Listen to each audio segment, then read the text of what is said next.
Hi friends, I'm Miss Susan with Messy Hands Summer Art Camp, and even though we were not able to get together in person this year, we're so excited that you were able to get a kit that we've put together and are able to do some of the fun projects with us. You have all sorts of great things that you can do at home on your own time. And a project that I'd like to do with you is a barn quilt. And in making a barn quilt, our hope is that some of you will feel like sharing your work with others, and we'll encourage a barn quilt tour all across Vermilion. So in order to do this project, you're going to need your handout about barn quilts, and that is in your kit. It just explains a little bit about what they are, and I'll talk about that in this video as well. And it will walk through the steps with you, as I will also do in this video. You'll need a pencil. Any sort of pencil will work. A ruler will help, and you have one in your kit. You should have a couple of barn quilt sheets that look like this, and these are for sketching your ideas. At least one large piece of the 12 by 18 paper, and we're going to cut that down. And then any sort of color media that you would like to use. So it could be colored pencils, it could be crayons, it could be markers, whatever you have. You definitely have crayons in your kit, among other things. For sketching my ideas, I'm going to use markers today. But you feel free to do what you'd like in your design, and you'll be able to try it a couple times if you like before you commit to the big one. So let's get started. So now that you've had a chance to get your materials together, and you want to think about the sort of design that you'd like to create. There's some examples on the handout that you have in your kit. Some of those are from right here in Vermilion, and there are also a whole selection of very basic patterns that are common to barn quilts. So for those of you who have never seen a barn quilt before, it's okay to think of them like a block from a quilt. Most of us know what quilts are. We maybe have people in our family who make quilts, and there are a lot of different ways to put a quilt together, but essentially a person making a quilt will often create a square with a pattern and then repeat that pattern throughout the quilt. In the case of barn quilts, there's been a lot of interest in creating these designs that either reference very popular quilts, perhaps a special family pattern, perhaps special symbols that have meaning, and then displaying them outside on, a barn, as the name implies, but certainly people put them other places. You can put them on a fence, you can put them on the side of your house. And in the case of our project, I'm really hoping that some of you will want to hang them in your windows so that people passing by can see them from the street, and we can encourage each other to go for walks and bike rides and maybe travel around by car with our friends or family and look for all the different ones that we can find around Vermilion. So here's one that I've made for myself while I was exploring and thinking about patterns for barn quilts. And it looks a little bit complicated, but it started very basically with a grid, just like the sheet that you have in your kit. And if we start with this, you see you have lots of empty squares, and you can fill them how you like.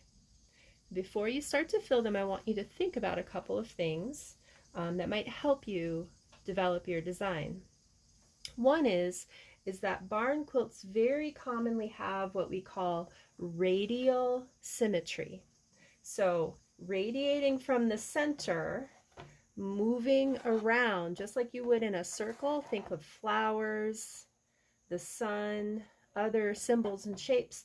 You have a repeating pattern that travels around the center of your design with a radius, okay, if that makes sense. And so often when you start your design, you want to think about something that you can repeat in one quadrant by tilting it slightly as you move around the square. And it's good to start really simple. You don't have to be complicated. In fact, when we get ready to transfer this to the larger paper, then you have to do a little bit of thinking and translating. And so for your first time, just think about something very simple. For me, I am really hot in the summer, and these summer days are making me think of the river and of lakes and swimming and rain, wanting rain. So I really want to make a pattern that has lots of blues in it and maybe feels a little bit like a ripple. And so I'm going to add a couple lines to my grid before I start coloring in with some colors, and we'll see what that looks like. You don't have to add any lines, but I'm going to show you ways that you can add some diagonals if you want, that can help you perhaps add a little bit of variety. So right through the center, I'm going to make a very, very light X, but I'm going to make sure that I'm paying attention to my corners. We have the corner of the grid here, the center, and the other corner of the grid right here. And I want those to line up nicely. So I'm going to let my ruler bump right up against those 3 points. And I'm just going to draw a very, very, very light line. See? And now I'm going to do it again, matching the other corners. Here's one corner, and there's my center. I'll line my ruler up. I'm a little bit off here. Ah, that's not my corner. That's why.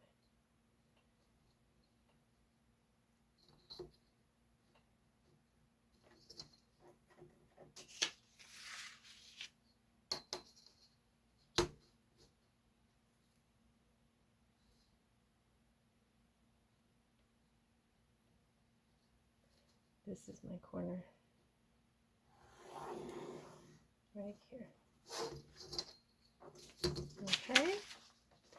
So now some of my squares, you see, have now been turned into to triangles, right? If I want to, I can color in a pattern that maybe only fills in half of these squares, making some triangles. And that's how you see sometimes barn quilt patterns that have triangles instead of just filling in the squares.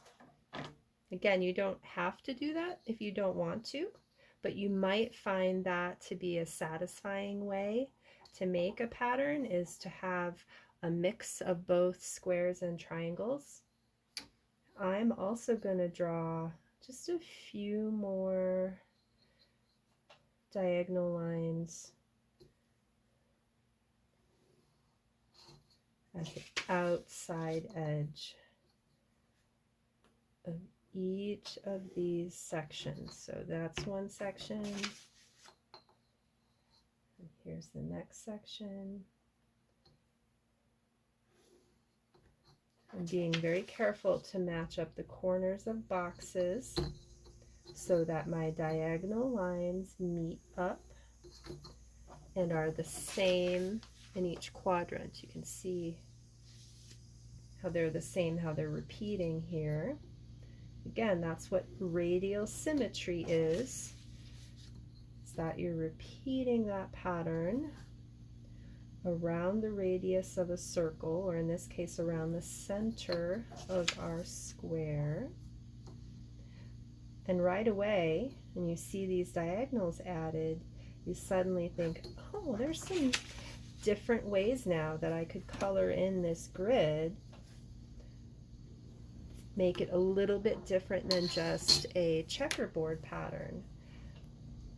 Just for fun, I'm going to pull out my markers now, and if you have crayons or colored pencils, you can do whatever you want, whatever media, because this is just like your scratch sheet. This is just for creating your design, I think I want to fill in the outside edges of my barn quilt pattern with a blue, but the center of each side, I want it to bump up into that little triangle that I just created at the outside edge.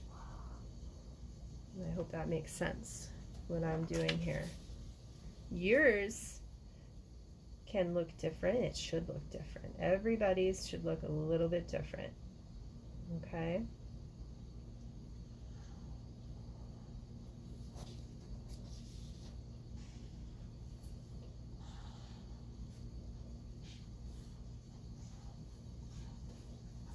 Nope. I went too far. But what's nice, the scratch worksheet, it's okay. I am just playing with my design, and we've given you 2 just to make sure that you have a couple to play with, and you can always make more copies if you'd like. And we also have a digital version linked on our resource page that we've given you in your kit, where you can go and print out this blank sheet anytime you want if you want to make more. And once you've done it once, you'll realize how easy it is to make a grid, and you could even just draw your own grid. You don't have to have our special sheet to do that. But it's a good place for you to get started if you've never done this before. So now you can see I didn't have my lines in the right place to start with, but it's okay because these outside edges, I want them all to be a nice dark blue. And so I'm just coloring in these shapes anyway. This is the first part of the design that I am thinking I would like to make in my barn quilt. And I might even get partway through this design and say, you know what? I actually want to add a different color there or here. You can just start again. What you're working on right now is not precious, it's just a scratch sheet. So if you get partway through this and you think, oh, now I kind of understand what I'm doing, but I need to start over, then go ahead. You go ahead and start over and start fresh until you have a design that you really like, that you are ready to say, okay, I'm going to make a big barn quilt now to hang in my window. I think I might repeat this dark blue because I like this watery dark blue so much. I'm going to put it here in the center as well and repeat these triangles that we're seeing in the outside of the pattern, just because they're kind of fun. Triangles are a very pleasing shape because they are stable, 3 sides, 3 angles.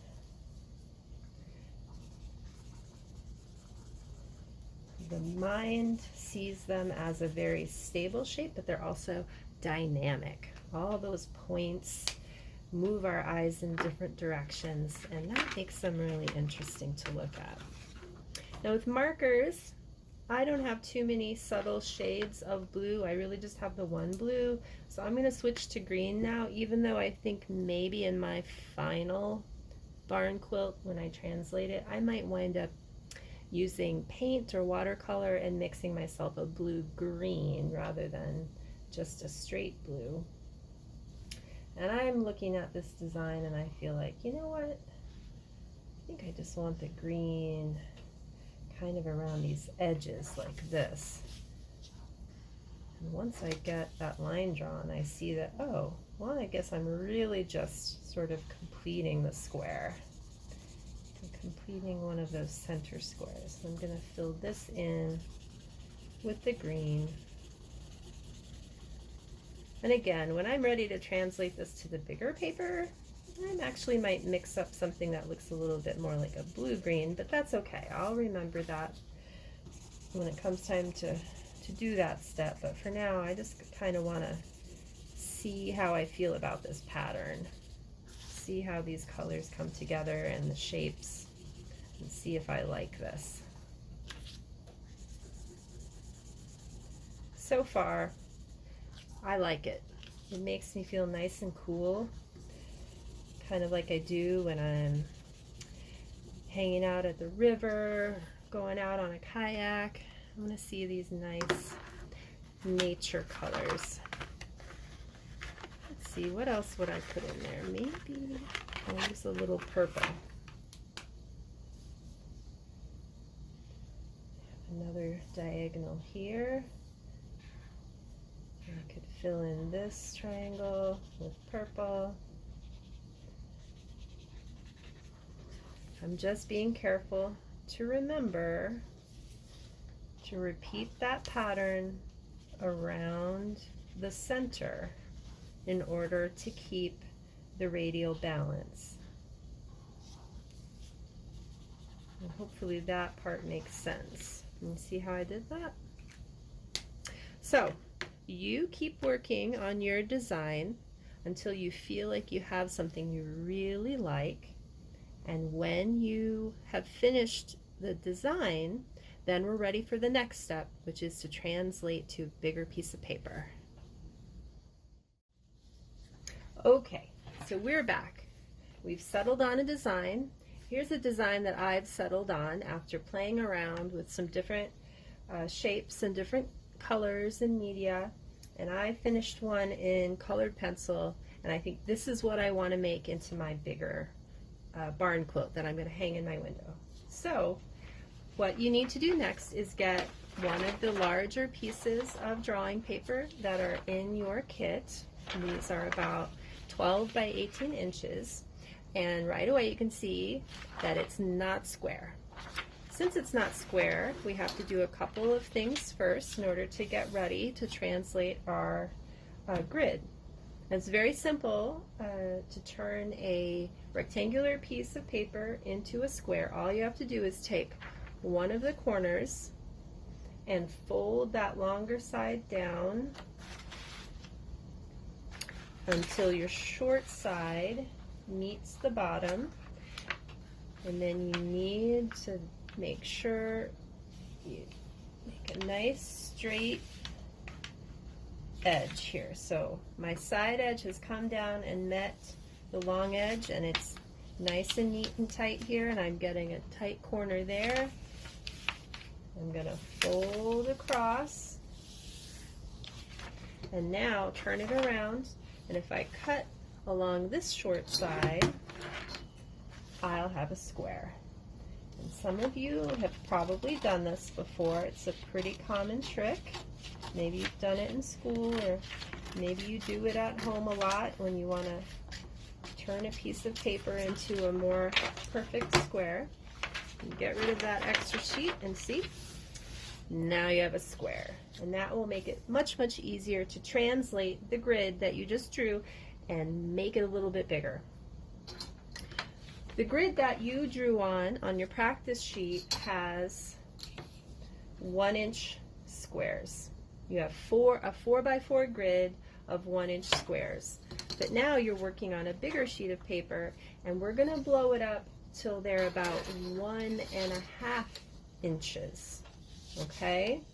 So the easiest way to do this is to take your ruler and mark off for yourself along each edge of the square marks at 1.5 inches.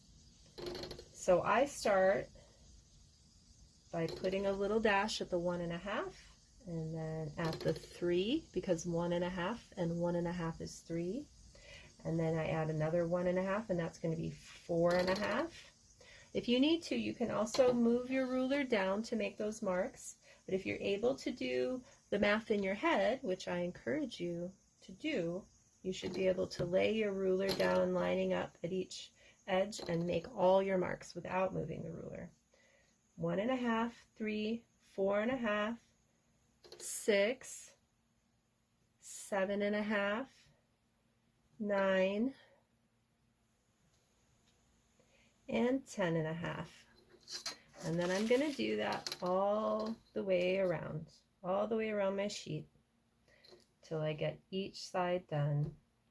1.5, 3, 4.5, 6, 6.5, 9, 10.5.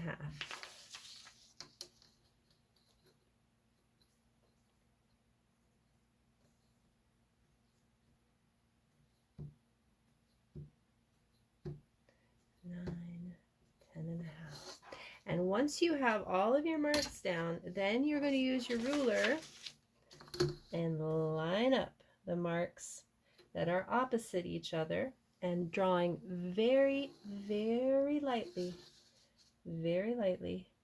you're going to start making your grid. Okay? So this does take a little bit of time, but your barn quilt is going to turn out so much better if you take the time to measure as precisely as you can and to draw those lines in so that you can see them, but that they stay nice and light, because when your finished design is done, you don't want to see the lines coming through the color.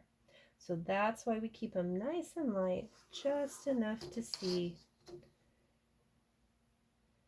while we're translating our design. So hope that makes sense. Okay, so we've translated our grid onto a larger piece of paper, and now all you need to do is to take the design that you finalized and replicate it onto your larger sheet of paper. Now, if it's easiest for you to use the same material, meaning if you did it in colored pencil, then you might still want to do it in colored pencil on the larger one. You can certainly experiment with the paint, though. You have acrylic paints in your kit. Watercolor paints may not work well on this paper. That's just giving you fair warning. It might make your paper very ripply. But that said, you could still try it if you wanted to. Acrylics would work best out of paint. If you have markers at home, markers should work great on this drawing paper, and definitely crayons will work fine, as well as colored pencils. And so what you might want to do is have that design next to you so that as you start to translate it, you are looking closely and thinking very clearly about where those colors go. And in my pattern, I need to draw some diagonal lines like I did on my design so that I can replicate that design neatly. And so again, make sure I line up my corners, and I draw very, very lightly, just enough so that I can see where the lines are, but so that they hopefully don't show through the colors. Because in my design, you can see how I have these light blues here, and in my final design, I don't want to see those lines coming through, so I'm going to keep the pencil really, really light. But I need some more lines, some more diagonal lines, so I'm going to do that first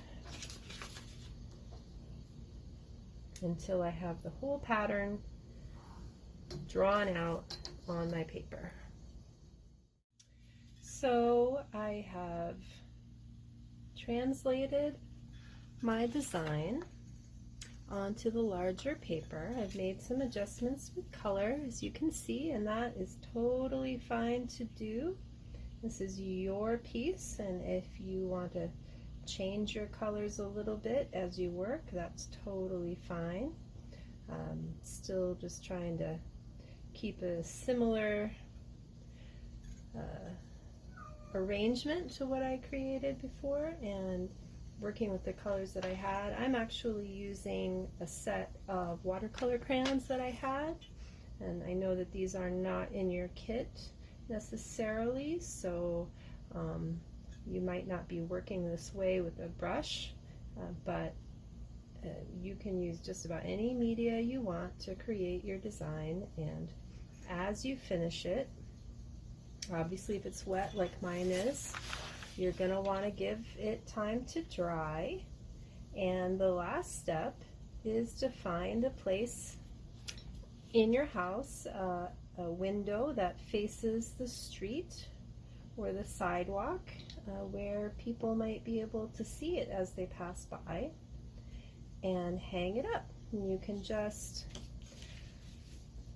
put it face out with some tape at the top and the bottom or each side, and let it hang in your window. And then visit the Artsonia site that we have listed in the kit. We have some different folders in there for students to share work with the teachers and with each other.